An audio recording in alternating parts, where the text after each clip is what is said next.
Hello students, আমি Nitish sir জ্ঞানজ্যোতি coaching সেন্টারের পক্ষ থেকে তোমাদের প্রত্যেককে জানাই আরো একবার স্বাগত।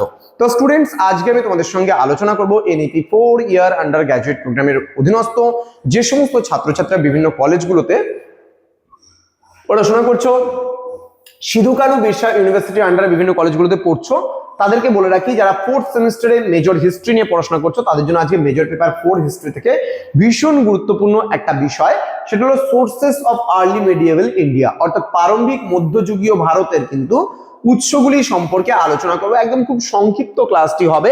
তো তোমরা আজকে বলে রাখি ফার্স্ট ক্লাস বা ক্লাস নম্বর 1 চলছে, ইউনিট নাম্বার 1 থেকে।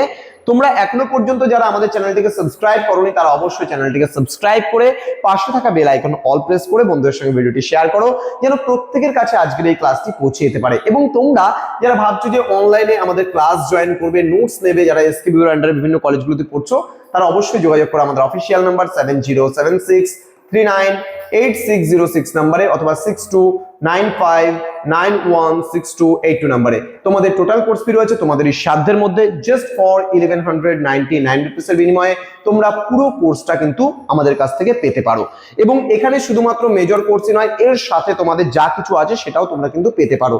এবং তোমরা কি পাবে আমাদের কাছে? নোটস পাবে, পিডিএফ আকারে ডাউট ক্লিয়ারিং সেশনস পাবে, রেকর্ডেড ভার্সনে ক্লাসেস পাবে, সাজেশনস পাচ্ছ, মক টেস্টের সিরিজ পাবে এবং লাইভ ক্লাসেস পাবে যেটা ডাউট ক্লিয়ারিং সেশনের উপরে।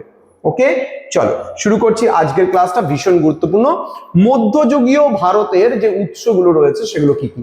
প্রথমত প্রারম্ভিক মধ্যযুগ বলতে কোন সময়টা বোঝায় সেটা আমরা একটু জেনে নিই। 650 থেকে 1200 খ্রিস্টাব্দ পর্যন্ত যে সময়কালটা সেটাকে আমরা বলি প্রারম্ভিক মধ্যযুগ।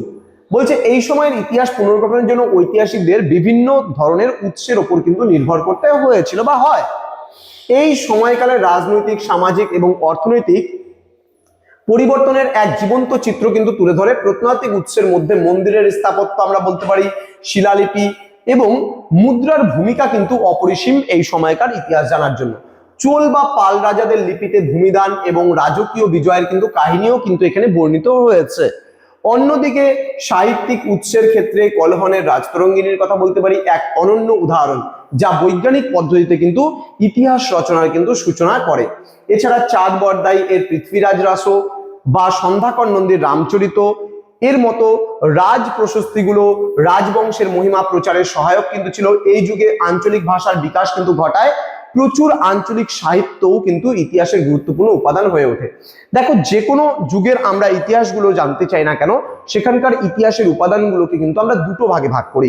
একটা হলো প্রত্নতাত্ত্বিক উপাদান বা আর্কিওলজিক্যাল সোর্সেস এবং অন্যটি হলো সাহিত্যিক উপাদান বা লিটারেরি সোর্সেস। এবার সাহিত্যিক উপাদান মানে কি? লিখিত হিসাবে যে উপাদানগুলো রয়েছে সেগুলোকে আমরা বলছি। আর প্রত্নতাত্ত্বিক উপাদান বলতে অলিখিত, যেগুলো লিপি, মুদ্রা এবং স্থাপত্য ভাস্কর্য নিদর্শনকে আমরা বলছি অলিখিত উপাদান, বা এগুলোকে বলা হয় মানে তোমার হচ্ছে প্রত্নতাত্ত্বিক উপাদান। ঠিক আছে, আচ্ছা তারপরে কি বলছে একটু দেখে নেব আমরা। বলছে বিদেশি পর্যটকদের বিবরণ কিন্তু প্রারম্ভিক মধ্যযুগীয় ইতিহাসের আরেকটি নির্ভরযোগ্য ভিত্তি। যেমন অল বেরুনি রয়েছে তহকক ই হিন্দ, এই গ্রন্থটা খুবই গুরুত্বপূর্ণ একটি ঐতিহাসিক রচনা। বলছে তৎকালীন ভারতীয় বিজ্ঞান, ধর্ম এবং সমাজ ব্যবস্থার এক নিরপেক্ষ দলিল কিন্তু ছিল এই তহকক ই হিন্দ গ্রন্থটি। বলছে এছাড়া আরব বণিকদের বিবরণ থেকে ভারতের সমুদ্র বাণিজ্য এবং অর্থনৈতিক সমৃদ্ধি সম্পর্কেও কিন্তু নানান তথ্য জানতে পারি। বলছে ধর্মের বিবর্তনের ইতিহাস জানতে কিন্তু ভক্তি ও সুফি সাহিত্যের অবদানও কিন্তু অনস্বীকার্য।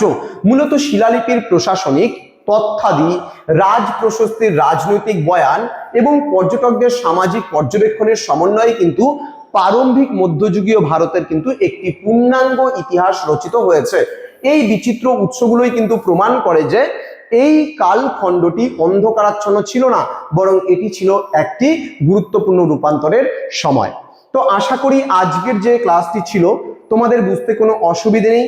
তো এসকেবিউ এর আন্ডারে যারা বিভিন্ন কলেজগুলোতে পড়াশোনা করছো তাদের জন্য আমি ধারাবাহিক ইতিহাস ক্লাসগুলো আমি আনবো, আমাদের কাজল ম্যাডাম আনবেন, আমাদের নমিতা ম্যাডাম আসবেন। তো প্রত্যেকটা ক্লাসগুলো তোমরা পাবে প্রত্যেকের।